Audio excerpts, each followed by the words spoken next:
মানুষ কোথায় কোন জায়গা মারা যাবে আল্লাহ ছাড়া কেউ জানে না।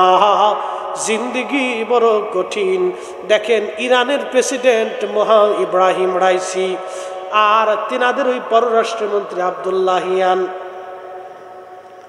হেলিকপ্টারে গেলেন, আর ফিরে আসতে পারেন নাই। এত বড় দামি প্রেসিডেন্ট, তাদের নিরাপত্তার জন্য কত গোয়েন্দা সংস্থা কাজ করে, কিন্তু হেলিকপ্টার দুর্ঘটনায় মারা গেল। আহা, কিছুই করার নাই। আল্লাহ বললেন ওয়ামা তাদরি নাফসুম বিআইয়ি আরদিন তামুত, মানুষ কোন স্থানে, কোন জায়গায়, কোন অবস্থায়, কোন সময়ে মারা যাবে মানুষ তাহা জানে না, মানুষ তাহা জানে না। কেউ বলতে পারবে না পররাষ্ট্রমন্ত্রী কি, প্রেসিডেন্ট কি, সেনাপ্রধান কি, পারমাণবিক বিজ্ঞানী কি, রাশিয়ার প্রেসিডেন্ট কি, আমেরিকার প্রেসিডেন্ট কি, জাতিসংঘের মহাসচিব, পৃথিবীর বড় বড় বড় বড় জ্ঞানী বিজ্ঞানী, ডক্টর চিকিৎসা বিজ্ঞানী যারা নোবেল পেল, তারাও পর্যন্ত আজরাইল থেকে বাঁচতে পারবে না। আল্লাহর কোরআন বলল কুল ইন্নাল মাউতাল্লাযী তাফিরুনা মিনহু ফাইন্নাহু মুলাকীকুম। আল্লাহ বলেন হাবিব উম্মতকে জানান, আমার বান্দাদেরকে জানান, আমার বান্দারা যেখানেই থাকুক না কেন, যত দূরে যাক না কেন, যে অবস্থায় থাকুক না কেন, মৃত্যু তার সাথে মোলাকাত করবে। সে মরণ থেকে যতই পালাক, মরণ থেকে পালানো রাস্তা নাই। আমার পীর মুর্শিদ এই জন্য শেষ রাত্রে একটা গজল গাইতেন, জিন্দেগি তোর যাইরে ফাঁকি দিয়া রে সোনার জিন্দেগি তোর যায় ফাঁকি দিয়া। ও আদমরি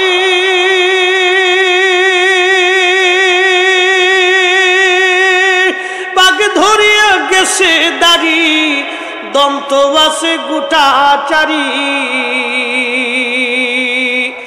সমন জারি গিয়াছে কুরিয়ারে সোনার আদম জিন্দেগি তোর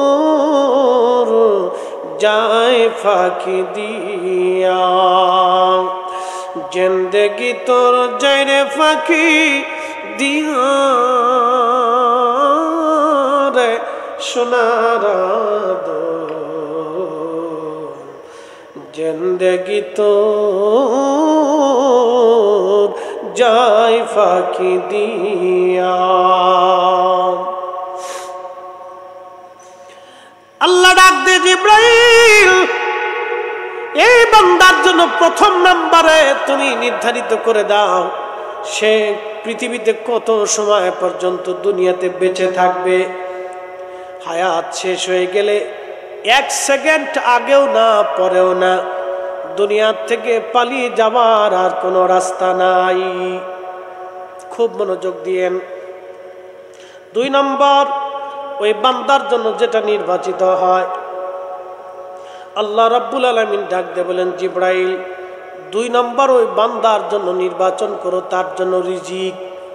কি পরিমাণে সে রিজিক খাবে, কি পরিমাণে সে রিজিক অন্বেষণ করবে, এই বিষয়টা এ বান্দার জন্য তুমি নির্ধারিত করে দাও। এ আমার দিকে তাকাবেন, আমার দেশে দেখবেন অনেকে হায়ার এডুকেটেড পারসন, বিরাট বড় শিক্ষিত, কিন্তু চাকরি করে মাসে 50,000 টাকার বেতন।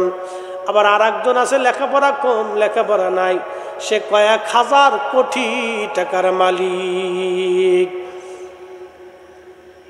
ওই যে আল্লাহ রাব্বুল আলামিন নির্ধারিত করে দেন কি পরিমাণে রিজিক সে ভক্ষণ করবে। আবার অনেকের হাজার হাজার কোটি টাকার মালিক, কিন্তু খাবার বরাদ্দ নাই। কথা কন দেখে, সকালবেলা 1 রুটি, দুপুর বেলা আর 1 রুটি, রাত্রি বেলা কিছুই না, কপাল মন্দ, চোখ থাকতে অন্ধ, বরাতে খাবার নাই, বরাতে খাবার নাই। কথা কন না কে? বরাতে খাবার নাই, কারণ খাবারের ভিতরে ভেজাল। ও খাইয়ে শেষ করে ফেলছে আগে। গরিব মানুষেরটা নিছে, অমুকেরটা নিছে, তমুকেরটা নিছে, এটারটা নিছে, ভাইয়েরটা নিছে, বোনেরটা নিছে, বাইস্তেরটা নিছে, এতিমেরটা নিছে, কানারটা নিছে, ল্যাংড়ারটা নিছে, বোবারটা নিছে, শেষ পর্যন্ত নিজের কপালে কিচ্ছু নাই, কিচ্ছু নাই। কথা কন, বরাতে নাই। বন্ধু আমার, শান্তি আলা বিযিকরিল্লাহি তাতমাইন্নুল কুলুব।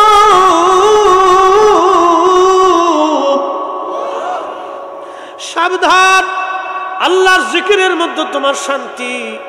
আল্লাহর নবী বললেন উম্মতরে, জিব্রাইলকে ডাক দেয়া বলে, আল্লাহ জিব্রাইল আরেকটা জিনিস তুমি লিখে দাও, আমি আল্লাহর পক্ষ থেকে নির্ধারিত করে দাও তার জন্য রিজিক। এজন্য আপনি যদি হাজার ভালো কিছু খাওয়ার চেষ্টা করেন, পারবেন না। আল্লাহর যদি রেজামন্দি না থাকে, 2 নম্বর রিজিক। এই জন্য কারো রিজিকে হাত দিবেন না, কারো রিজিক নষ্ট করবেন না, কারো জমিন নষ্ট করবেন না, কারো ফসল নষ্ট করবেন না, কারো ফল নষ্ট করবেন না, কারো মাছ নষ্ট করবেন না, কারো সন্তানের জীবন নষ্ট করবেন না, কারো কন্যা সন্তানের বিয়ে ভেঙে দিবেন না, কারো সংসার নষ্ট করবেন না, কারো সংসারে ভেজাল বাঁধাবেন না, কোনো গ্রামে অশান্তি বাঁধাবেন না, কিলিকবাজি করবেন না, অশান্তি বাঁধাবেন না, ঝগড়া বিবাদ মারামারি লাগাবেন না, এইগুলি মীমাংসা করবেন, ভালো কাজ করবেন। মানুষ হইয়া ভবেতে আসিয়া মানুষের করিলাম কি? আমি নবী না মানিলাম, কি যে ভুল করিলাম। আমি নবী না মানিলাম, কি যে ভুল করিলাম। ভস্মে ঢালিলাম ঘি, মানুষ হইয়া ভবেতে আসিয়া মানুষের করিলাম কি? মানুষ হইয়া ভবেতে আসিয়া মানুষের করিলাম কি? 3 নম্বর ইজ্জত। 3 নম্বর কি? ইজ্জত। বুঝছেন আপনারা? সম্মান। এই মজলিসে এইখানে বসাইছে কে? আমারে আল্লাহ। জোরে বলেন কে? আল্লাহ। ইমামের মুসল্লাতে দাঁড়া করাইলেন আল্লাহ। চেয়ারম্যান যিনি বানাইলেন তিনি আল্লাহ।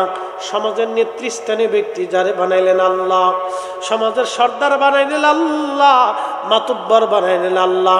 পয়সাওয়ালা বানাইলেন আল্লাহ।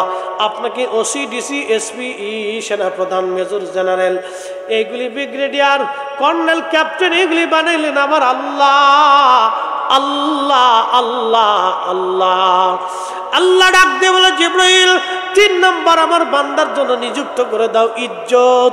আমি আল্লাহ তার ইজ্জত দিলাম। এই জন্য কোরআন আল্লাহ আবার অপশন রেখে দিলেন, কুলিল্লাহুম্মা মালিকাল মুলকি তুতিল মুলকা মান তাশাউ ওয়া তানজিউল মুলকা মিম্মান তাশাউ ওয়া তুইজ্জু মান তাশাউ ওয়া তুদিল্লু মান তাশাউ। হুজুর আপনি বলে দেন, মুলকের মালিক আমি আল্লাহ।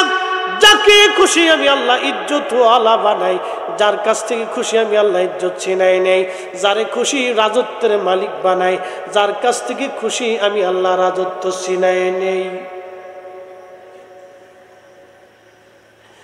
যাকে খুশি আমি রাজত্ব দেই, যার কাছ থেকে খুশি রাজত্ব ছিনাই। 2 দিন আগে ইরানের প্রেসিডেন্ট ইব্রাহিম রাইসি, আজকে আবার একজন নতুন। কি কথা কন না কে? 2 দিন আগেও তিনি প্রেসিডেন্ট, আজকে একজন নতুন। রাজত্ব কার হাতে? জোরে বলুন। রাজত্ব আল্লাহর হাতে, ছিনিয়ে নেন তিনি, দিয়ে দেন তিনি, যাকে খুশি তাকে বানান, যার কাছ থেকে খুশি তাকে ছিনিয়ে নেন। প্রিয় উপস্থিতি, খুব মনোযোগ দিয়ে যান, খুব বুঝে বুঝে যাবেন। এই জন্য কারো ইজ্জতে হাত দিবেন না, কারো সম্মান নষ্ট করার চেষ্টা করবেন না, কারো নিন্দা মন্দ গীবত তহমত গাইতে থাকবেন না। এইগুলি থেকে আল্লাহ আমাদেরকে হেফাজত করুক। সকলে আওয়াজ তুলে বলেন আমিন। 4 নম্বর হচ্ছে আমল। 4 নম্বর কি? নেক আমল। আমল আমল আল্লাহ যারে খুশি তারে ওলি বানায়, আবার যারে খুশি তারে আমার আল্লাহ বেঈমান বানায়। আমল জিবরাইল তুমি নির্ধারিত করে দাও এই লোকটা আমল কি হবে। আল্লাহর নবী বললেন, লোকটার আমল দেখবা তোমরা। এমন কিছু মানুষ আছে সারা জীবন লোকটা অন্যায় করেছে, খারাপ কাজ করেছে, নামাজে রোজাই নাই, কিন্তু শেষ জীবনে সে এমন তওবা করলো আল্লাহর ওলি হইয়া তারপরে কবরে চলে যায়। আবার এমন কিছু মানুষ আছে ভালো আমল করছে, ভালো কাজ করছে, শেষ জীবনে সে এমন নিকৃষ্ট কাজ করলো বেঈমান হইয়া কবরে চলে যায়। আমল আমল আমল। হাজরতে আল্লাহর ওলি মালিক ইবনে দিনার আল ইরাকি আল বসরি রাহমাতুল্লাহ আলাইহি বাজান, আল্লাহর ওলিরা দেখেন তাদের জীবনী বলতেছি। হযরত মালিক ইবনে দিনার আল ইরাকি উনি প্রথম জীবনে মদপায়ী ছিলেন, মদ পান করতেন, খারাপ কাজ করতেন, ট্যাক্স আদায় করতেন। 2 নম্বরই ব্যবসা ছিল তার, 1 নম্বর হালাল কাজ জীবনে করেন নাই। মালিক ইবনে দিনার বলতেছেন, 1 বছর আমি আমার কদরের রাত্রিবেলা, আবার কেউ বলছেন বরাতের রাত, যেটাই হোক না কেন কদরের রাত্রিবেলা আল্লাহর বান্দা বসে বসে বসে বসে মদ পান করতেছে। মালিক ইবনে দিনার রাহমাতুল্লাহ আলাইহির ছোট্ট মেয়েটা দৌড়ায় এসে মালিক ইবনে দিনার রাহমাতুল্লাহ আলাইহির সামনে এসে ওই যে মদের গিলাসগুলি ধাক্কায় ধাক্কায় ফেলে দিতে লাগলেন। ছোট্ট মেয়ের আমল দেখে, এই কাজ দেখে মালিক ইবনে দিনার বলতেছেন, আমার কাছে এত ভালো লাগলো, এই কাজটা খুবই ভালো লাগলো, কিন্তু পরের বছরে আমি আবার লাইলাতুল কদরের রাত্রিবেলা মদ পান করি। একটু চিন্তা করেন, কদরের রাত্রিবেলা যেই মুসলমান মদ পান করে এর চাইতে নিকৃষ্ট মুসলমান আর দুনিয়াতে নাই। কি কথা কর না কেন? একবারে নিকৃষ্ট বাজে যে কদরের রাত্রিবেলা মদ খাইতেছে, তো পরের বছরে আবার মদ খাইতেছে, কিন্তু এই বছর উনি মদ পান করা অবস্থা কাঁদতেছিলেন। তো বলতেছেন, আমি কাঁদতে লাগলাম এই জন্য, গত বছর আমার মেয়েটা ছিল, আজকে 1 মাস আগে আমার মেয়েটা দুনিয়ার থেকে কবরে চলে গেছে, আজকে মেয়েটা আমার সামনে নাই। আমি আমার ছোট্ট মেয়েটাকে খুব আদর করতাম, আর আমার মেয়েটাও আমাকে ছাড়া কখনো থাকতো না, ঘুমাইতো না, আমার কোলেই ঘুমাইতো, বাসায় আসলে আমার সাথে সবসময় সময় কাটাইতো, আমার কাঁধে কোলে পিঠে চড়ে ঘুরে বেড়াইতো। মেয়েটা আমার সঙ্গ ছাড়তো না। আজকে মেয়েটা মারা গেছেন, মেয়ের শোকে আমি অস্থির হয়ে গেলাম, মদ পান করে ওই অবস্থায় ওইখানেই আমি ঘুমিয়ে পড়লাম। আল্লাহর ওলি মালিক ইবনে দিনার বলেন, কদরের রাত্রিবেলা ওই অবস্থায় ওইখানে আমি ঘুমাইলাম, ঘুমিয়ে পড়ার পরে স্বপ্ন দেখলাম হাসরের মাঠ কায়েম হয়ে গেছে, বিরাট বড় মাঠ, কোটি কোটি মানুষ এই মাঠে, শুধু কান্না চিৎকার দৌড়াদৌড়ি, কেউ কারো দিকে তাকায় না।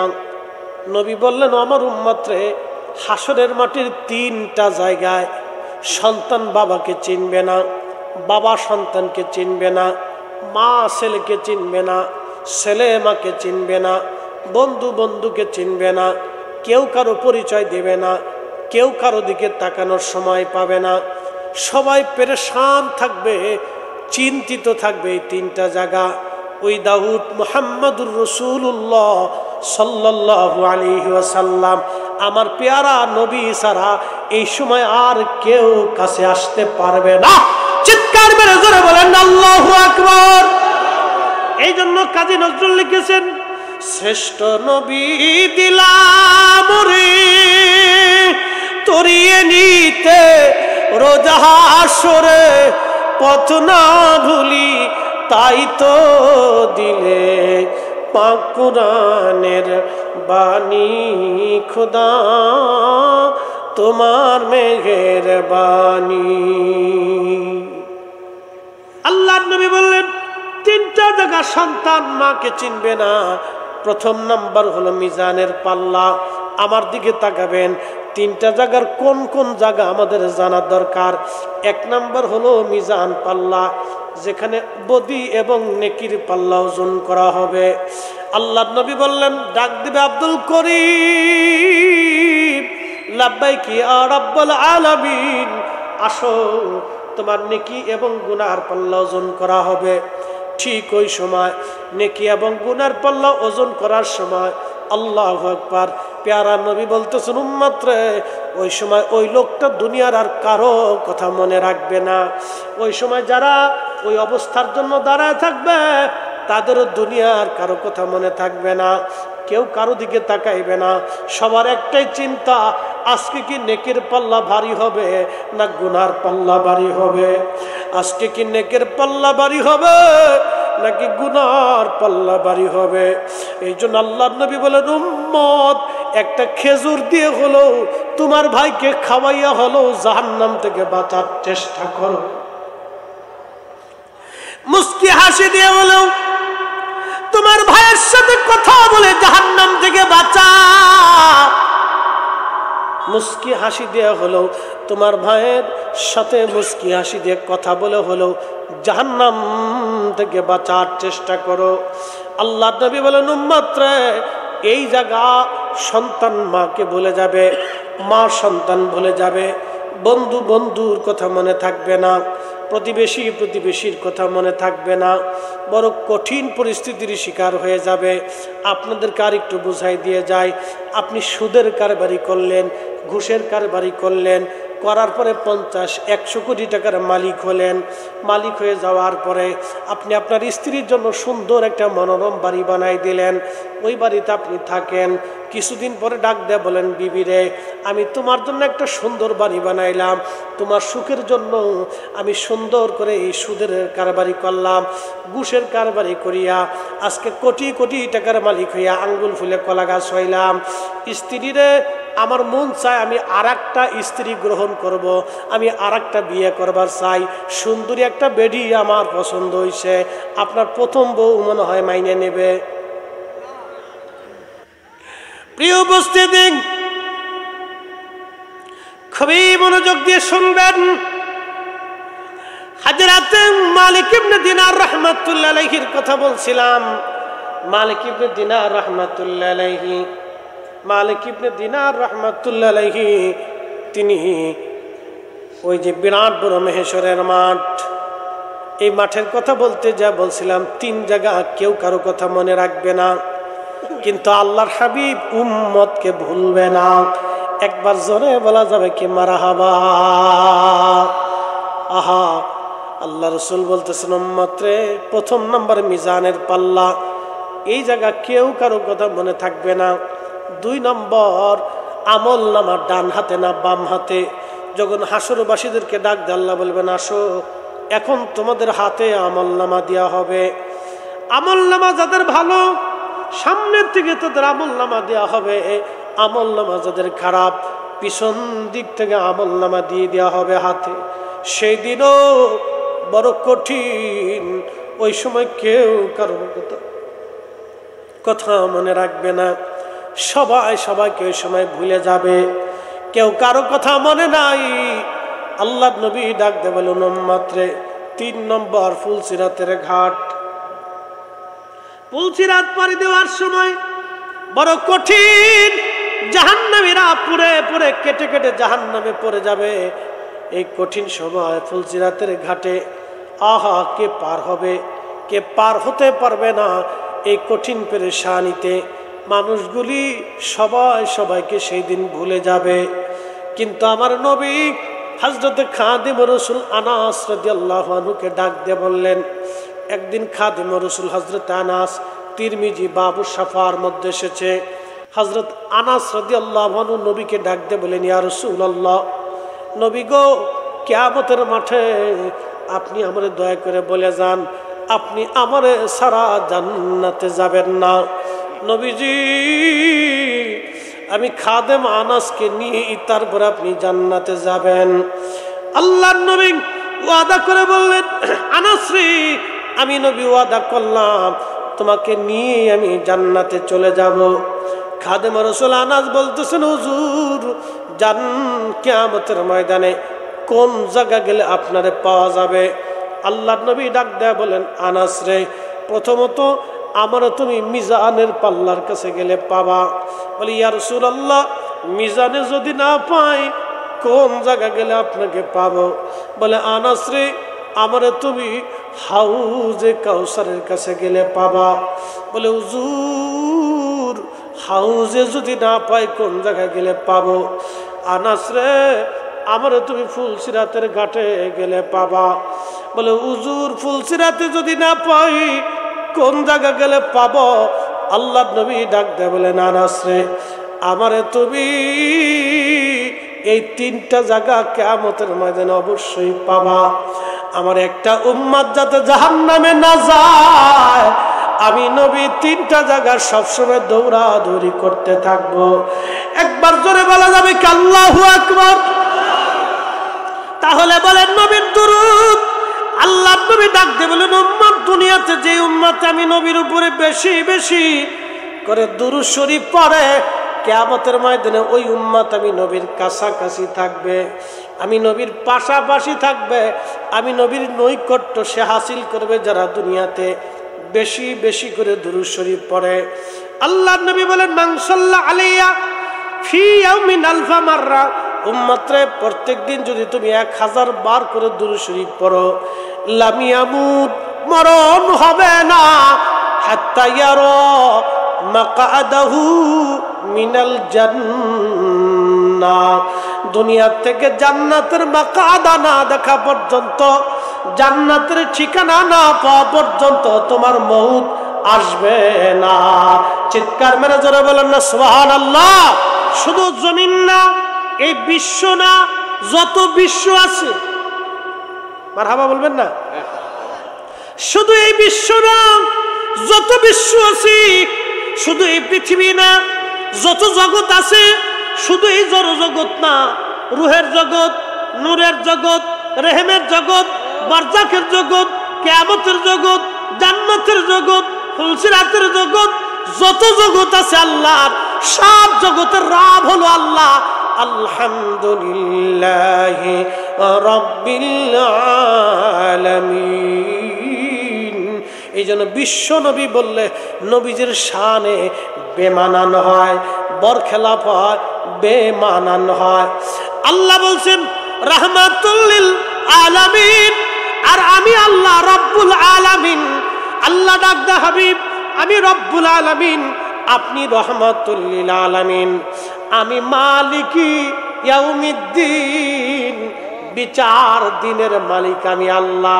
আর আপনি নবী হলো আসা আইয়াবা আসাকা রাব্বুকা মাকামাম মাহমুদা, আপনি নবী শাফিউল মুজনিবিন, আমি মালিক ইয়াউমিদ্দিন, আপনি নবী শাফিউল মুজনিবিন। আমি আল্লাহ কিয়ামতের মাঠের বিচার দিনের মালিক, আর আপনি নবী হলেন ওই দিনের সুপারিশ করনেওয়ালা। আমি নবী আরশে আযম ওয়ালা, আপনি নবী মাকামে মাহমুদ ওয়ালা। আমি আল্লাহ হলাম আরশে ওয়ালা, আপনি নবী মাকামে মাহমুদ ওয়ালা। একসাথে বলবেন না মারহাবা?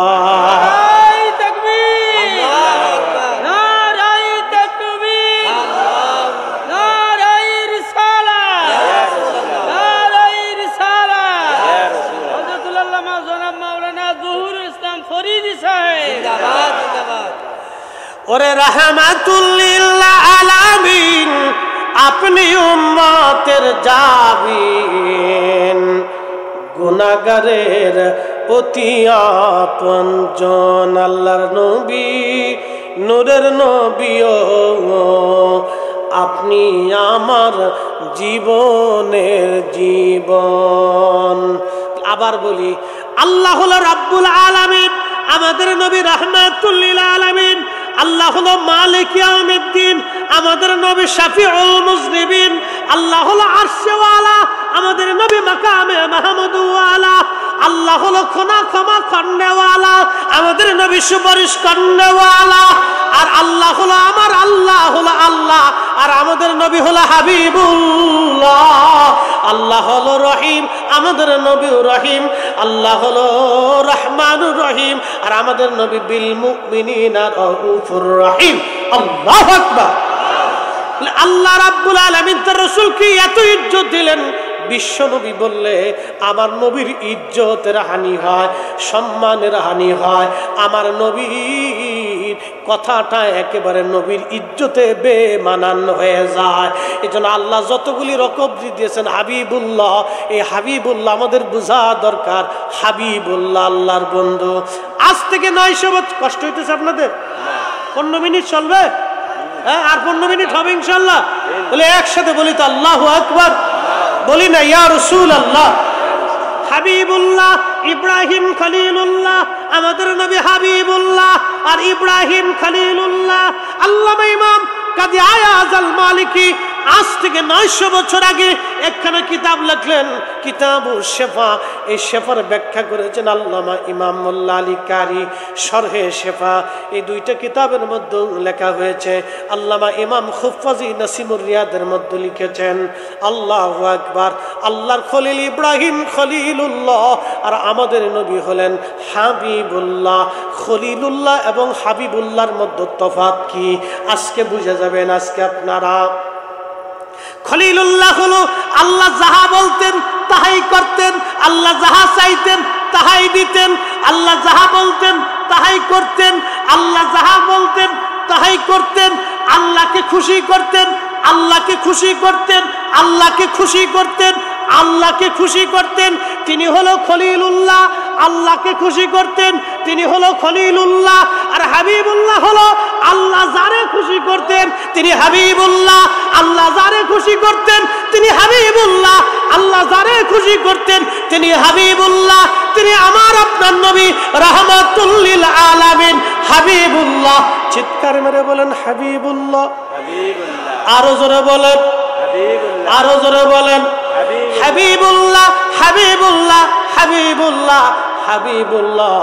এই জন্য কাজী নজরুল লিখেছেন, আল্লাহকে যে পাইতে চায় হযরতকে ভালোবেসে, আরশ কুরসি লৌহ কলম না চাহিতেই পেয়েছে সে। ঠিক কিনা? ত্রিভুবনের প্রিয় মুহাম্মদ এলো রে দুনিয়ায় রে, সাগর আকাশ বাতাস দেখবি যদিয়া, আয় রে সাগর আকাশ বাতাস দেখবি যদিয়া। ধুলির ধরা বেহেশত আজ জয় করিল দিল রে লাজ, আজকে খুশির ঢল নেমেছে ধূসর সাগরায় রে, সাগর আকাশ বাতাস দেখবি যদিয়া, আয় রে সাগর আকাশ বাতাস দেখবি যদিয়া। হাবিবুল্লাহ, আল্লাহ যাকে খুশি করতেন তিনি হাবিবুল্লাহ। চিৎকার মেরে যারা বলেন আল্লাহু আকবার। বলে হুজুর দলিল কি? কোরআনে আল্লাহ বলতেছেন, ওয়ালা সাউফা ইউতিকা রাব্বুকা ফাতারদা।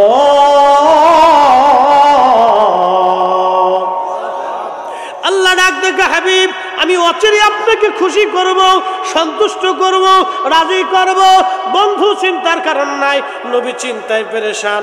আল্লাহর নবীজি চিন্তায় পেরেশান, আমার উম্মতের হায়াত কম, নেকি হবে কম, জান্নাতে যাবে সবার, আমার উম্মতের হায়াত কম, নেকি কম, আমার উম্মত কি করে জান্নাতে সবার আগে যাবে। ঠিক তখনই আল্লাহ সূরা কদর নাজিল করে বলেন, ইন্না আনজালনাহু ফি লাইলাতিল কদরি ওয়া মা আদরাকা মা লাইলাতুল কদর লাইলাতুল কদরি খায়রুম মিন আলফি শাহর। নবী আপনি চিন্তা করবেন না, আপনার উম্মতের জন্য এমন একটা রাত্র দিয়ে দিলাম লাইলাতুল কদর, এক রাত্রি ইবাদত করলে 1000 মাসের চাইতেও দামি হবে। সুবহানাল্লাহ বলা যাবে? এটা কি আমাদের গুণে না নবীর গুণে? নবীর গুণে। ওয়ালা সাউফা ইউতিকা রাব্বুকা ফাতারদা, খুশি করব। সাহাবীরা বলল, হুজুর কখন খুশি করবে? নবীজি ডাকতে বলেন, কিয়ামতের ময়দানে আমি যা চাবো আল্লাহ তাই দিবে। না না হয় না, আরো জোরে। কার পূর্ণ হয়ে যায়? আরো জোরে বলে আল্লাহু আকবার। আরো জোরে, আরো জোরে। আমি নবী যা চাবো আল্লাহ তাই দিবে। বলে হুজুর কি চাবেন? বলে আমার একটা উম্মত জাহান্নামে থাকতে আমি নবী খুশি হব না, আমি রাজি হব না। আর আল্লাহ ওয়াদা করছে আমারে খুশি করবে। আমার একটা উম্মত জাহান্নামে থাকা অবস্থায় আমি নবী রাজি হব না। আমার উম্মত জান্নাতে নিয়ে তারপরে আমি নবী খুশি হব। চিৎকার মেরে জোরে বলেন ইয়া রাসূলুল্লাহ। চিৎকার মেরে বলেন আল্লাহু আকবার। ওই নবীর দুরুদ ঘরে ঘরে চালু করতে চাই কি চাই না? দোয়া দুরুদ মিলাদ চলবে কি চলবে না? ঘরে ঘরে চলবে। হাত উঁচু করে বলেন রাজি আছি না নাই?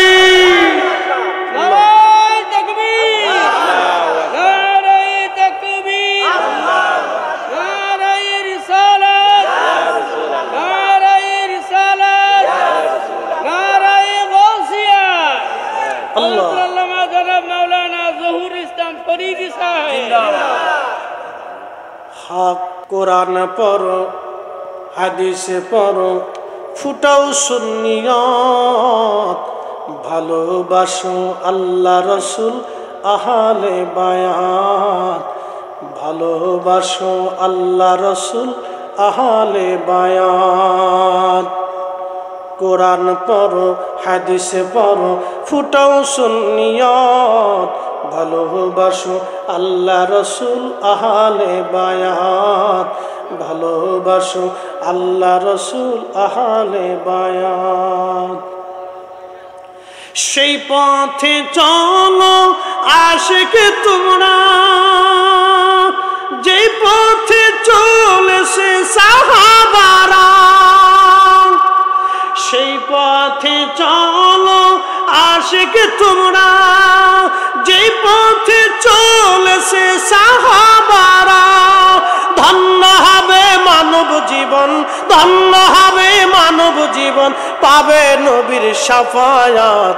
ভালোবাসো আল্লাহ রসুল আহলে বায়াত, ভালোবাসো আল্লাহ রসুল আহলে বায়াত। কোরআন পড়ো, হাদিসে পড়ো, ফুটাও সুন্নিয়ত, ভালোবাসো আল্লাহ রসুল আহলে বায়াত, ভালোবাসো আল্লাহ রসুল আহলে বায়াত। এই জন্য বিশ্ব নবী রসুলের শানে শব্দটা বেমানান। এই ব্যবহারটা কেন করার দরকার? আল্লাহ নিজে লকব দিলেন রহমাতুল লিল আলামিন, ইয়াসিন, তোহা। এরকম আল্লাহ নবীর 500 লকব আছে, 500 লকব আছে আমার নবীর। আল্লামা শেখ আব্দুল হক মুহাদ্দিস দেহলভী মাদারিজুন নবুওয়াতের মধ্যে তিনি লেখেন, আমার আল্লাহ নবীর 500টা লকব আছে। এত সুন্দর সুন্দর লকব বাদ দিয়া খালি বিশ্ব নবীকে চিল্লানোর দরকারটা কি? হ্যাঁ, এটা দরকার নেই তো। কত সুন্দর সুন্দর লকব আল্লাহ নিজে দিয়ে দিচ্ছে, আপনি সেই লকবে ডাকেন না। লা উকসিমু বিহাদাল বালাদি ওয়া আনতা হিল্লুম বিহাদাল বালাদ। আরেকটু জোরে বলবেন আল্লাহু আকবার। হুজুর শহরের কসম করি, কারণ আপনি শহরে জন্মগ্রহণ করেছেন, এই জন্যই শহরের কসম করি। কি বুঝলেন আপনি? আমার নবীজিকে মোহাব্বত করার কারণে একটা উট জান্নাতে চলে যাবে। উটের নাম কাসওয়া। উটের কিন্তু কোনো শরীয়ত নাই, তার কোনো কিন্তু শরীয়ত নাই। এই প্রাণীগুলি কিয়ামতের ময়দানে তারা কেউ জান্নাতে যাবে না। এই উটটা জান্নাতে যাবে 10টা প্রাণী বস্তু, তার ভিতরে একটা হলো উট। আমার নবীজির পিঠে করে যে উট বহন করেছিল নাম কাসওয়া, এই কাসওয়া জান্নাতে চলে যাবে। আর একটা বস্তুর নাম হলো উস্তনে হান্নানা, যেই লাঠির সঙ্গে হালান দিয়ে নবী খুতবা দিতেন, এই লাঠিটাকে কিয়ামতের ময়দানে নবীজির সঙ্গে করে জান্নাতে কিনা। আল্লাহর ভয় যার অন্তরে বেশি তার দাম বেশি। মালিক ইবনে দিনারের কথাটা শেষ করে দিয়ে যায়। মালিক ইবনে দিনার বলতেছেন, আমি পাগল পারা হয়ে গেছি। হাসরের বিরাট বড় মাঠ কায়েম হয়ে গেল, একটা বিরাট বড় অজগর সাপ, আহা খুব বিষধর, চক্ষুগুলি লাল লাল রক্তবর্ণ, আগুন ঝরে আসতেছে। এরকম একটা বিশাল দেহি অজগর সাপ আমারে তাড়া করতেছে কামড় দেওয়ার জন্যে। মালিক ইবনে দিনার বলে, বিরাট বড় এই সাপটা আমাকে কামড় দেওয়ার জন্য তাড়া করতেছিল। আমি হাসরের মাঠে দ্রুত গতিতে তুমুল ভাবে দৌড়াইতেছিলাম পালায়ন করার জন্য। আমি পালাচ্ছি কিন্তু সাপ আমার পিছে পিছে দৌড়ায়। মালিক ইবনে দিনার বললেন, দুনিয়ার মানুষরে, এই সাপটা থেকে বাঁচার জন্য আমি দৌড়াইয়া হাসরের মাঠের এক কোনায় গেলাম। যাইয়া দেখি সুন্দর পোশাক পরে এক বৃদ্ধ বসে আছে। তাকে বললাম, বৃদ্ধ তুমি সাপ থেকে আমারে তাড়াতাড়ি বাঁচাও, এই সাপটা আমারে কামড়ানোর জন্য আসতেছে। এই বৃদ্ধ ডাক দে বলল, মালিক ওই সাপ থেকে বাঁচানোর সক্ষমতা আমার নাই, এই শক্তি আমার নাই, আমি আজকে বৃদ্ধ, এই ক্ষমতা আমার নাই, অন্য কোথাও তুমি যাওয়ার চেষ্টা করো। মালিক ইবনে দিনার বললেন, আমি দ্রুত গতিতে দৌড়াইয়া হাসরের মাঠে আর এক কোণে এসে দেখলাম শুধু আগুন আর আগুন। ওইখান থেকে দৌড়াইয়া আমি দেখলাম বিরাট বড় একটা প্রাসাদ দেখা যায়। সাপটা আমার পিছু পিছু দৌড়াইতে লাগলো। বিরাট বড় প্রাসাদ, জান্নাতি বড় বড় রুম, সুন্দর মণি মুক্তা হীরা জমরদ জহরত দিয়ে বানানো। লক্ষ লক্ষ শিশু বাচ্চারা ওই জান্নাতের মধ্যে খেলাধুলা করে। মালিক ইবনে দিনার বললেন, দুনিয়ার মানুষ, আমি দৌড়াইয়া ওই প্রাসাদের দিকে যাচ্ছিলাম, এমন সময় ঘোষণাকারী ঘোষণা দিয়ে বলল, শোনো, একজন বান্দা বিপদগ্রস্ত হইয়া আমাদের প্রাসাদের দিকে রওনা হয়েছে। এই লোকটার কোনো আমানত মনে হয় প্রাসাদের মধ্যে আছে। তোমরা শিশুরা তাড়াতাড়ি প্রাসাদ থেকে বের হয়ে সেই লোকটাকে বিপদ থেকে বাঁচাও। বলতেছে, আমি দ্রুত দৌড়াচ্ছিলাম, সাপটা আমার পিছু পিছু দৌড়ায়, আর আমি দৌড়ায় প্রাসাদের কাছে গেলাম, সঙ্গে সঙ্গে বিরাট বড় দরজা খুলে দেয়া হলো। এমন সময় দেখি ছোট ছোট বাচ্চারা দৌড়ায় এসে আমার ওই ছোট্ট মেয়েটা, যে মেয়েটা মারা গিয়েছিল, ওই মেয়েটাও আমার সামনে এসে দাঁড়ায় গেল। মেয়েটাকে দেখে আমি থমকে দাঁড়াই গেলাম। ছোট বাচ্চা ওই সাপটাকে ধাওয়া করলো ধরার জন্য। সাপটা পালিয়ে চলে গেল। আমি ওই জান্নাতের রুমের প্রাসাদের মধ্যে বসে গেলাম। ছোট্ট মেয়েটা আমার কোলের মধ্যে বসে গেল। বসে যাওয়ার পরে মেয়েটা আমার দাড়ি ধরে ধরে টানতেছিল, আলগুদ দাড়ি ধরে ধরে টানতেছিল আর বলতেছিল, আব্বা জান, এখনো কি সময় হয় নাই তুমি পাপ কাজ থেকে ফিরে আসবা? আব্বা গো, এখনো কি সময় হয় নাই তুমি অন্যায় থেকে ফিরে আসবা, মদ থেকে ফিরে আসবা, নেশা থেকে ফিরবা? আব্বা জান, এখনো কি তোমার সময় হয় নাই? মালিক ইবনে দিনার বলতেছিলেন, আমি মেয়েটাকে ডাক দিয়ে বললাম, মা আজকে আমার কিছু ব্যাখ্যা তুমি বলে দাও। বলে, আব্বা বলো। আমার এত বড় একটা সাপে দাপড়াইতেছিল কামড়ানোর জন্য, এই সাপটা কি চিনলাম না। মেয়েটা ডাক দেয়া বলে, আব্বা জান, এই সাপটা হলো আপনার জীবনের বদ আমল, আপনি জীবনে যত অন্যায় করেছেন, খারাপ কাজ করেছেন, আজকে এটাকে সর্বাকৃতি দিয়ে আল্লাহ আপনাকে শাস্তি দেওয়ার জন্য এই সাপটা আপনার পিছনে লালাই দিয়েছিল। বলতেছে, মারে আমি আশ্রয়ের জন্য বৃদ্ধ লোকের কাছে গেলাম। এই বৃদ্ধ লোকটাকে বলতেছে, আব্বা জানে বৃদ্ধটা হলো আপনার নেকামল। আজকে নেকামল দুর্বল করে রাখছেন বিদায় সে আপনাকে সাহায্য করতে পারে নাই। বলে, মারে এত বড় প্রাসাদ, জান্নাতের প্রাসাদ কাদের? বলে, আব্বা জান এটা আমরা ছোট ছোট বাচ্চারা যারা মায়ের কোল খালি করে আল্লাহর ডাকে সাড়া দিয়ে পরপরে চলে যায় নিষ্পাপ, এদেরকে আল্লাহ এরকম জান্নাতের অট্টালিকা প্রাসাদের মধ্যে তাদেরকে আল্লাহ লালন পালন করে। কিয়ামতের মাঠে ইমানদার বাবা মার জন্য এই ছোট ছোট বাচ্চাগুলি সুপারিশ করনেওয়ালা হইয়া নাজাতের জরিয়া বানাইয়া এই ছোট্ট বাচ্চাদের সঙ্গে আল্লাহ জান্নাতি বানাই দিবে তার বাবা মারে। একসাথে ধরে বলবেন কি সুবহানাল্লাহ। যাদের বাবা মা ছোট্টকালে শিশু সন্তান মারা যায় তাদের ধৈর্য ধরতে হবে আল্লাহর প্রতি, এটা মনে রাখবেন আপনারা। ওই মেয়েটা ডাক দিয়ে বলতেছে, আব্বা যান শুনিয়া যান, আপনি আজকে এই প্রাসাদে আমি এসেছিলাম বিদায় আজকে বেঁচে গেলেন। আব্বা যান আমি ছোট্টকালে মারা গেছি বিদায় আসছে আপনার সাপ থেকে বাঁচাইতে পারলাম। বাবা গো তোমার কি সময় হয় নাই অন্যায় থেকে তুমি ফিরে আসবা? ছোট্ট মেয়েটা এইভাবে আলতু পরে দাঁড়িয়ে আলগাইতেছিল আর বলছিল, আব্বু তুমি তওবা করে ফিরে আসো। মালিক ইবনে দিনার বললেন, আমার ঘুম ভেঙে গেল। ঘুম ভেঙে যাওয়ার পরে আমি তওবা করলাম, আমার সমস্ত সম্পদগুলি আল্লাহর রাস্তায় দান করে দিলাম, চাকরি ছেড়ে দিলাম, দুনিয়া বিরাগী হইলাম।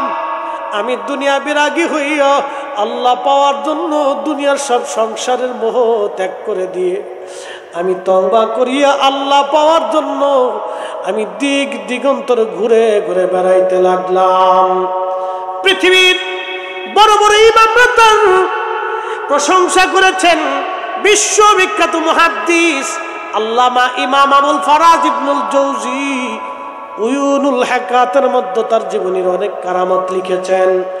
একবার জোরে বলা যাবে কি সুবহানাল্লাহ। বিশ্ববিখ্যাত উলামারা তার জীবনী লেখছে, বিশ্ববিখ্যাত আলেমরা তার প্রশংসা করেছেন। বুঝতেই পারতেছেন একজন মদপায়ী নেশাখোর অন্যায়কারী তওবা করিয়া ভালো হইয়া আল্লাহ ওয়ালা হইয়া আল্লাহর ওলি হইয়া তারপরে তারা কবরে চলে গেছে। সাক্ষীরাবাসী এই জন্য আমাদেরকে ফিরে আসতে হবে আল্লাহর দিকে, আল্লাহর দিকে ফিরে আসা লাগবে আল্লাহর দিকে। এই জন্য আল্লাহ রসুল বললেন, জিব্রাইল তুমি বান্দার নির্দিষ্ট করে দাও কে আমলওয়ালা হবে কে বদকার হবে, তুমি লিখে দাও। এই জন্য আল্লাহ আমাদের বুলন্দি নসিব আল্লাহ আমাদের জন্য আমল লিখে দিয়েছেন। এই জন্য আমরা আল্লাহর অলিদের মুহিব্বিন হইছি, আল্লাহর অলিদের পথে আমরা পরিচালিত হয়েছি। আল্লাহর কোরআনে নবীর সুন্নাহের বিধানে আমাদের জীবন চলে আসলো। নামাজি হয়েছি, রোজাদার হয়েছি, আল্লাহ ইবাদতের কাতারে নিয়ে আসছে, জান্নাতের বাগানে বসায় দিয়েছে। এটা আমাদের বুলন্দ নসিব। এই নসিব যার ভালো সেই শুধু জান্নাতের বাগানে বসতে পারে। আল্লাহ আমাদের আমল করার তৌফিক দিন। আওয়াজ তুলে জোরে বলেন আমিন। 1450 বছর আগে থেকে না আমাদের পিতা আদম সফিউল্লাহ আলাইহিস সালাতু সালামকে যখন সৃষ্টি করলেন আল্লাহ জান্নাতে, বাদা খালকাল ইনসানি মিন তিন, মানব জাতির সৃষ্টির সূচনাটা আল্লাহ মাটি থেকে করলেন। সুম্মা জাআলা নাসলাহু মিন সুলালাতিন মিন মাইন মাহিন, বংশ বিস্তার করলেন। মানব শরীরের নির্গত ধাবমান একটু পানি, যে পানিটা মায়ের বক্ষ দেশ থেকে আসে, বাবার পৃষ্ঠদেশ থেকে যে পানিটা নির্গত হয়ে আল্লাহ একটা বিশেষ প্রক্রিয়ার মাধ্যমে মায়ের নিরাপদ স্থানে পবিত্র রেহেমে জরায়ুর ভিতরে একবারে আল্লাহ এমন একটা জায়গা রাখেন যেই জায়গাটা পৃথিবীর অন্যতম শ্রেষ্ঠ নিরাপদ জায়গা। একবার জোরে বলা যাবে কি মারহাবা। একবার নিরাপদ জায়গায় রব্বুল আলামিন সেই পানিটাকে রাখেন। প্রথম 40 দিন পার হলো, ওই পানিটাকে আমার আল্লাহ মায়ের রেহেমের মধ্যে 40 দিন পর্যন্ত রিফাইন আল্লাহ করতে থাকেন। 40 দিন পরে ওই পানিটাকে আমার আল্লাহ রব্বুল আলামিন রক্তপিণ্ড বানান। খালাকাল ইনসানা মিন আলাক। এই জায়গায় এসে আল্লাহ বললেন, আমি এই পানিটাকে রক্তপিণ্ড পরিণত করি। এই রক্তপিণ্ড থেকে আল্লাহ মানব জাতি বানাইলেন। এই রক্তপিণ্ডটাকে আরো 40 দিন পর্যন্ত আল্লাহ মায়ের রেহেমের ভিতরে আমার আল্লাহ পাক রিফাইন করতে থাকেন। এই 40 দিন পার হয়ে যাওয়ার পরে আল্লাহ রাব্বুল আলামিন বাকি 40 দিনে আল্লাহ অষ্টপিণ্ডি গোশত তৈরি করেন, ফিটনেস তৈরি করেন আমার আল্লাহ। এই বাকি 40 দিন পর্যন্ত আল্লাহ মায়ের পেটের ভিতরে আমার বডিটাকে আল্লাহ রিফাইন করতে থাকেন। 40 দিন 120 দিন পার হয়ে যাওয়ার পরে মানব দেহের মধ্যে আল্লাহ রাব্বুল আলামিন রূহ ফুঁকায় দেন। রূহের জগৎ থেকে আল্লাহ এই রূহ নামক ইঞ্জিনখানা আমার আল্লাহ মায়ের পেটের ভিতরে আমার আপনার বডির মধ্যে আল্লাহ ফিট করে দেন। একবার জোরে বলা যাবে কি আল্লাহু আকবার। না না, আরো জোরে বলেন আল্লাহু আকবার। তাহলে বলেন জিকির হবে কার? না না, একসাথে বলেন কার? ইবাদত হবে কার? সেজদা হবে কার? আইন মানব কার? বিধান মানব কার? তাহলে একসাথে জোরে বলেন তো আল্লাহু আকবার। কুরবানি হবে কার জন্য? নামাজ হবে কার জন্য? জিন্দেগি কার জন্য? হায়াত কার জন্য? মৃত্যু কার জন্য? সব কিছু হবে আল্লাহর জন্য, আল্লাহর। কারণ আমি কিছুই ছিলাম না। আল্লাহর কোরআন বলতেছে, কাইফা তাকফুরুনা বিল্লাহি ওয়া কুনতুম আমওয়াতা।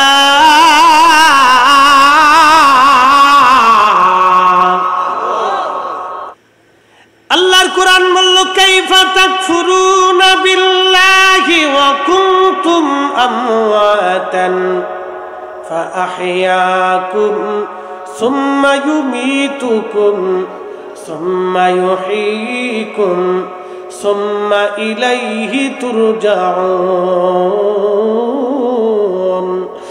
একদিন মাটির ভিতরে হবে ঘরে, মন আমার কেন বান্ধ দালান ঘর। মন আমার কেন বান্ধ দালান ঘর। বন্ধু আমার, রূহ নামক ইঞ্জিন বডি তৈরি করছে আমার আল্লাহ। প্রথম নাম্বার আল্লাহ বডি তৈরি করলেন পানি, তারপরে মাটি, এরপরে আগুন, এরপরে বাতাস, আব, আতশ, খাক, বাদ। হুজুর গাউসে পাক মহিউদ্দিন আব্দুল কাদের জিলানী রাহমাতুল্লাহ আলাইহি সিররুল আসরারের মধ্যে তিনি লেখেন, আল্লাহ 4টে পদার্থ দিয়ে মানব জাতি বানাইলেন। আব, আতশ, খাক, বাদ। আগুন, পানি, মাটি, বাতাস। আগুন, পানি, মাটি, বাতাস। আগুন, পানি, মাটি, বাতাস। মানুষ শুধু মাটির তৈরি না, এটা ভুল কথা। আল্লাহ বলেন, ওয়াবাদা খালকাল ইনসানি মিন তিন। আমি মাটি থেকে মানব জাতির সূচনা করেছি। সূচনাটা হলো মাটি থেকে, কিন্তু পদার্থ হলো 4টা, আগুন, পানি, মাটি, বাতাস। শরীরের মধ্যে পানির অংশ যদি না থাকে তাহলে মানুষ মারা যাবে। আগুনের অংশ তাপমাত্রা যদি না থাকে মানুষ মারা যাবে। বাতাস নিঃশ্বাস শ্বাস প্রশ্বাস যদি বন্ধ হয় তো মানুষ মারা যাবে। মাটির অংশ যদি না থাকে মানুষ মারা যাবে। চারটা পদার্থ দিয়ে মানুষ বানানো, শুধু মাটি দিয়ে আল্লাহ মানুষ বানান নাই। চার রঙের মশলা দিয়া, চার রঙের মশলা দিয়া যে কইরাছে তোর গঠন, চার রঙের মশলা দিয়া। আগুন পানি মাটি বাতাস একই যোগে করিয়া প্রকাশ। আগুন পানি মাটি বাতাস একই যোগে করিয়া প্রকাশ। দেখলি না তুই কইরা তালাশ, ওরে দেখলি না তুই কইরা তালাশ, কোন জায়গা সে মহাজন। চার রঙের মশলা দিয়া যে কইরাছে তোর গঠন, চার রঙের মশলা দিয়া। শুধু মাটির তৈরি না মানুষ, শুধুমাত্র মাটি দিয়ে বানানো হয় নাই। মাটির সাথে পানি, পানির সাথে আগুন, আগুনের সাথে বাতাস, চারটা পদার্থের সংমিশ্রণে একজন মানুষ। আহা, সর্বপ্রথম মাটির মানুষ ছিলেন আদম। আদম মাটির মানুষ থেকে আম্মা জান হাওয়া। এই কথাটা বলবো তার আগে বলে দিয়ে যাই, সর্বপ্রথম মাটির মানুষ আদম। পৃথিবীর সব জায়গা থেকে মাটিগুলি নিয়ে আল্লাহ বেহেশতের তাসনিম নদীর পানি দিয়ে মাটিকে খামির করলেন। না না হয় না, আরো জোরে বলেন। আল্লাহ শুধু মাটি দিয়ে সৃষ্টি করেন নাই, মাটি দিয়ে সূচনা করেছেন। আদম আলাইহিস সালামকে জান্নাতের তাসনিম নদীর পানি দিয়ে মাটিগুলি খামির করলেন। খামির করিয়া রব্বে কারীম আল্লাহর কোরআন বলতেছে, লাকাদ খালাকনাল ইনসানা ফি আহসানি তাকওয়ীম।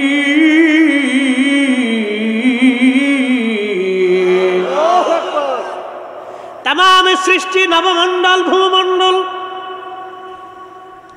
বিজ্ঞান বলে পৃথিবীর ভিতরে 4 লক্ষ প্রজাতির জীব আর জীবন আছে। শুধু মানুষ না, মানুষের সাথে যদি আপনি ধরেন এটা একটা জীবন। পাখি পক্ষী, ঘোড়া ঘোড়া, গাধা গরু, ছাগল, হাঁস মুরগি, ভেড়া দম্বা, কুত্তা বিলাই, ছাগল, যা কিছু আছে এক একটা প্রজাতির জীব। এরকম 4 লক্ষ প্রজাতির জীব আর জীবন আছে। আল্লাহ কোন জীব আর জীবনকে, আকাশের চাঁদকে, সূর্যকে, এই সৃষ্টির যা কিছু আছে কোনো কিছুকে আল্লাহ ফি আহসানি তাকওয়ীম বলেন নাই। শুধু একটা জায়গা আল্লাহ বলেছেন, লাকাদ খালাকনাল ইনসানা ফি আহসানি তাকওয়ীম। সুন্দর ফুল, সুন্দর ফল, মিঠা নদীর পানি, খুদা তোমার মেহেরবানি। বলেন, খুদা তোমার মেহেরবানি। তুমি কতই দিলে রতন, ভাই বারাদার, পুত্র স্বজন। তুমি কতই দিলে রতন, ভাই বারাদার, পুত্র স্বজন। খুদা পেলি অন্ন যোগাও, মানি চাই না মানি, খুদা তোমার মেহেরবানি।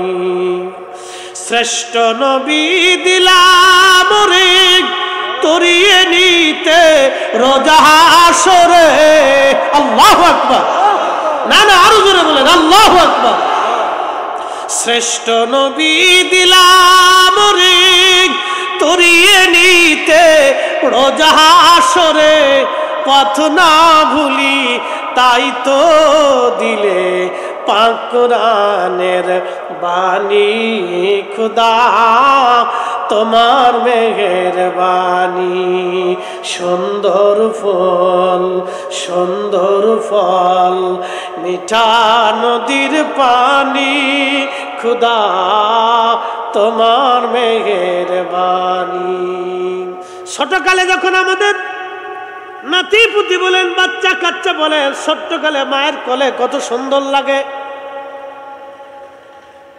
বাচ্চাটা যদি কালো হয় তাও সুন্দর, সাদা হইলে তো সুন্দরী। এত সুন্দর, তার চোখগুলি সুন্দর, তার জিহ্বাগুলি সুন্দর, তার ঠোঁটগুলি সুন্দর, তার আঙ্গুলগুলি সুন্দর, তার পাগুলি সুন্দর, তার ত্বকগুলি সুন্দর মসৃণ। কেন আল্লাহ সুন্দর করে মায়ের পেটের মধ্যে বানাইলেন? চারটা পদার্থ দিয়ে আল্লাহ বানাইলেন। এই জন্য আল্লাহ বললেন কাইফা তাকফুরুনা বিল্লাহি ওয়া কুনতুম আমওয়াতা।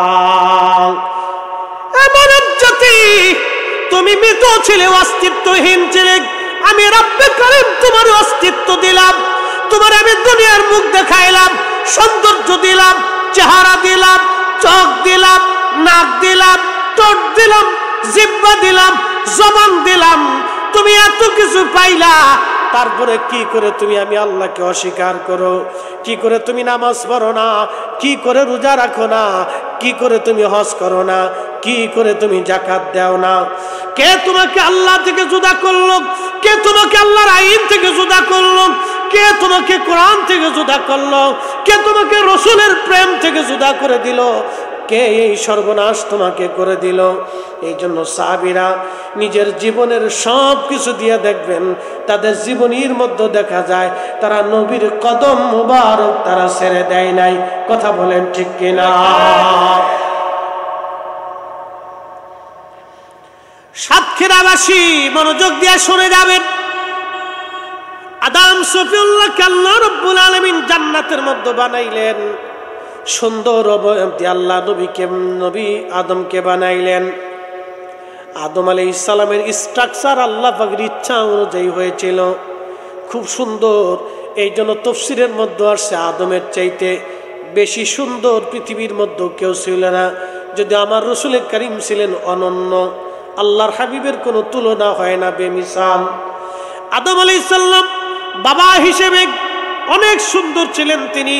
তিনার বাম পাজরের একটা বাঁকা হাড়, এই বাম পাজরের একটা বাঁকা হাড় থেকে আল্লাহ রাব্বুল আলামিন মা হাওয়া আলাইহিস সালামকে বানাইলেন। তিনি অনেক সুন্দরী রূপসী নারী, সুরুষী নারী ছিলেন। জান্নাতের মধ্যে বানায় রাখলেন। বানায়া রাখার পরে আদম আলাইহিস সালাম জান্নাতের মধ্যে ঘুম থেকে উঠার পরে দেখলেন সুরুষী রূপসী একজন সুন্দরী মহিলা দেখা যায়, একেবারে ওনার মতোই কিন্তু নেগেটিভ। হযরত আদম নবী উপর থেকে ঢাকনা থেকে কাপড় উঠাইতে গেলেন, মাথার ঢাকনা থেকে কাপড় উঠাইতে গেলেন। আল্লাহ ডাক দিলেন, আদম অপেক্ষা করো, তোমার জন্য একটা শরীয়ী কাজ বাকি আছে। বলে আল্লাহ সেটা কি? বলে তোমার আর তোমার স্ত্রী আদমের বিয়ে পড়াইতে হবে। বলে আল্লাহ বিয়ে কি? বলে ফেরেশতারা যাচ্ছে, জিবরাইল আমিন আসলেন, আরো অন্যান্য ফেরেশতা মণ্ডলী নিয়ে। ইজাব কবুল হয়ে গেল, বিয়ে থা হয়ে গেল, দেন মোহর ধার্য করবেন। আদম আলাইহিস সালামকে হযরত জিবরাইল বলেন, নবী গো, আপনি কিছু দেন মোহর আপনার স্ত্রীকে প্রদান করেন। বলে দেন মোহর কি? বলে আপনার স্ত্রীর আপনার পক্ষ থেকে আপনার স্ত্রীর জন্য কিছু মোহর আনা, কিছু অর্থ করি আপনি ধার্য করে দেন।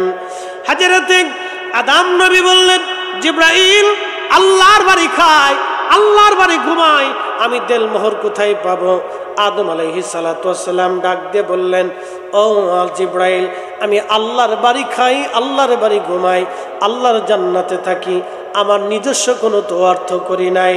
তখনই আল্লাহ ডাক দিলেন, জিবরাইল আমার আদমকে বলো, আমার আখিরি নবী রাহমাতুল লিল আলামিন, সাইয়্যিদুল কাউনাইন ওয়াস সাকালাইন, ইমামুল মুরসালিন, হাবিবুল্লাহ, প্যারা মেহবুব নবীর শানে আমার আদম যদি 3 বার মতান্তরে 11 বার দুরূদ শরীফ পড়ে যদি আমার আদম তার স্ত্রীকে মহরানা দিয়ে দেয়, আমি আল্লাহর পক্ষ থেকে এটাই হালাল হয়ে যাবে। আমি আল্লাহ এটাই আদমের জন্য বিধান করে দিলাম, তার স্ত্রী তার জন্য হালাল হয়ে যাবে। আদমকে বলো আমার নবীর উপরে 11 বার মতান্তরে 3 বার দুরূদ শরীফ পড়ে আমার আদম যেন তার স্ত্রীকে মহরানা দিয়ে দেয়। একবার জোরে বলা যাবে আল্লাহু আকবার। না আরো জোরে বলেন আল্লাহু আকবার। এই জন্য নকশবন্দিয়া মুজাদ্দিদের সিলসিলায় দুরুদের গুরুত্ব বেশি। এই কথা কন না কেন? নকশবন্দিয়া বলেন, মুজাদ্দিদে বলেন, এই দোনো সিলসিলার ভিতরে দুরুদের বিরাট বড় প্রাধান্যতা আছে, বিরাট বড় প্রাধান্যতা। দুরূদ শরীফের বিরাট বড় প্রাধান্যতা, কারণ মানব জাতির সৃষ্টির সূচনার দেন মোহর ছিল নবীর দুরূদ শরীফ দিয়া। তার মানে কি বুঝলেন? আমাদের আদম আগে না আমাদের নবী আগে? আল্লামা ইমাম আবুল ফারাজ ইবনুল জৌজি তার 900 বছর আগের কিতাবে এই ঘটনা লিখেছেন। মোল্লা আলী কারি মক্কি হানাফি হারুবি 450 বছর আগের মক্কার মদিনার ইমাম ছিলেন। তার লকব ইমামুল হারামাইন আশ-শরীফাইন। ওনার কিতাব আল মাউরিদুর রাবি ফি মাউলিদিন নবী সাল্লাল্লাহু আলাইহি সাল্লাম, এই কিতাবের মধ্যে তিনি লেখেন আদম আলাইহিস সালামের বিয়ে হয়েছিল আমার নবীর প্রতি দুরূদ শরীফ মহরানা দিয়া। আমার নবীর প্রতি দুরূদ শরীফ তেলাওয়াত করে এই দুরূদ তার স্ত্রী আম্মা জানা হাওয়াকে তিনি মহরানা দিয়েছিলেন। তার মানে আদমের বিয়ে হয়েছে আমার নবীর দুরূদের বদৌলতে, আমাদের সূচনা হয়েছে নবীর দুরূদের বদৌলতে। এই জন্য যেই কাজ দুরূদ শরীফ দিয়ে শুরু হয় সেই কাজে বরকত হয়। একসাথে বলবেন আল্লাহু আকবার। এই জন্য বাড়ি বাড়ি মিলাদ হয়। কি হয়? জোরে কর, জোরে কর, এই আরো জোরে কর। কি হয়? কি হয়? মিলাদে কি হয়? নবীর দুরূদ হয়, সালাম হয়, আল্লাহর জিকির হয়, দোয়া হয়, কুরআন খতম হয়। যেই ঘরে যেই বাড়ি, ইমাম সুয়ুতি আল ওয়াসিল ফি শারহে শামাইলের মধ্যে লেখেন, যেই বাড়ি যেই ঘরে যেই মহল্লায় নবীর মিলাদ হয়, দুরূদ সালাম হয়, কুরআন হয়, জিকির হয়, এ বাড়ি এই ঘরে এই মহল্লাতে 1 বছর পর্যন্ত আল্লাহর অবারিত সাকিনা নাজিল হতে থাকে। প্রিয় মুসলমান, এই সমস্ত শয়তান তাড়াইতে হলে বাড়িতে বেশি বেশি কুরআন খতম দিবেন, বেশি বেশি মিলাদ দুরূদ দরকার, বেশি বেশি দুয়ার দরকার। কতক্ষণ ঠিক কিনা? বলে হুজুর দলিল কি? আল্লাহর কুরআন বলতেছে ফামাইয়ামাল মিসকালা যাররাতিন খায়রান ইয়ারা ওয়া মাইয়ামাল মিসকালা যাররাতিন শাররান ইয়ারা। ওয়াজ করলে কি লাভ, শুনলে কি লাভ? লাভ হবে তার আমলে, আমলেও লাভ হবে না। নবী প্রেম না থাকলে দিলে, নবী প্রেম থাকলে দিলে লাভ হবে কম আমলে। সুপারিশ করবেন নবী রোজ হাসরের ময়দানে। জ্ঞানী যারা বুঝে তারা শুধু ইশারায় নাদানেরে বুঝাইতে পারে আছে কে কোথায়। জ্ঞানীর মতো জ্ঞানী হলে অল্প কথাই বুঝে, কচুর মতো কচু হলে অল্প জালে সিজে। দলিল কি? দলিল দিতেছে কোরআন থেকে দিয়েছে। ভাইসকে আল্লাহর কোরআনের উপরে কোন শ্রেষ্ঠ দলিল আছে? আল্লাহর সিদ্ধান্তের পরে আর কোন সিদ্ধান্ত লাগে? আল্লাহ নিজে বলতেছেন ফামাইয়ামাল মিসকালা যাররাতিন খায়রান ইয়ারা। অণু পরিমাণ, যেটা খালি চোখে দেখা যায় না, অণু, এই অণু পরিমাণ নেকের কাজ যদি তোমরা করো, আল্লাহর কোরআন বলে তারও প্রতিদান আমি কিয়ামতের ময়দানে তোমারে দেখাই দিব, তোমারে দিয়ে দিব। এর বেনিফিট থেকে তোমারে মাহরুম করব না। আল্লাহ রাসূল উম্মতকে বলেন, উম্মত তোমার ভাইকে একটা খেজুরের দানা দিয়ে হলেও অথবা একটা মুস্কি হাসি দিয়ে হলেও তুমি জাহান্নাম থেকে বাঁচার চেষ্টা করো। আল্লাহর নবী সহিহ মুসলিমে বলেন, এই আয়াতের তাফসীরের মধ্যে আসছে, আল্লাহর নবী বলেন, উম্মত রে, নেকের কাজ যত ছোট হোক, এই ছোট কাজকে তোমরা কখনো এনকার করিও না।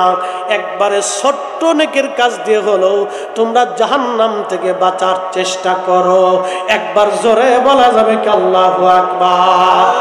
তাহলে কোরআন খতমে পড়তে ঘরবে 10টা নেকি, কি কথা কন না ঠিক কিনা? তাহলে বাড়িতে কি কোরআন খতম হবে? জোরে বলেন না কেন হবে? আমাদের সিদ্ধান্ত না আল্লাহর। দুরূদ শরীফ হবে, এক দুরুদে 10 নেকি, দোয়া হবে নি? হবে। যেই মজলিসে দলবদ্ধভাবে জামাতের সাথে উম্মতেরা দোয়া করে, আল্লাহর নবী বলেন একজন দোয়া করে, ইমাম হযরত আল্লামা ইমাম তবরানী মুজামুল কবির তবরানীর ভিতরে তিনি লিখেছেন, আল্লামা ইমাম নুরউদ্দিন হাইসামি মাজমুজ জাবাইদ বিশ্ববিখ্যাত হাদিসের তখরিজের কিতাবের মধ্যে তিনি লিখেছেন, আল্লাহু আকবার। আল্লাহর নবী বললেন, জামাতের সাথে মুসলমান যখন দোয়া করে, একজন দোয়া করে, বাকিরা আমিন আমিন আমিন বলে, আমার আল্লাহর কাছে শরম হয় ওই হাতগুলি খালি ফেরাই দিতে। জামাতের সাথে যখন দোয়া হয়, এই দোয়াগুলি আল্লাহর দরবারের সঙ্গে সঙ্গে কবুল হয়ে যায়। একবার জোরে বলা যাবে কি মারহাবা? মায়ের পেটের মধ্যে রুহু নামক ইঞ্জিনটা আমার আল্লাহ মায়ের পেটের মধ্যে ঢুকায় দেন। 4 মাসের শেষ সময় 120 দিন পরে, মনে রাখবেন সারা জীবন 120 দিন মায়ের রেহেমে সন্তানের বয়স যখন 120 দিন হয়, 120 দিনের মাথায় আমার আল্লাহ পাক রুহু নামক ইঞ্জিনটা পাঠায়। খাসার ভিতর চীন পাখি কেমনে আসে যায়।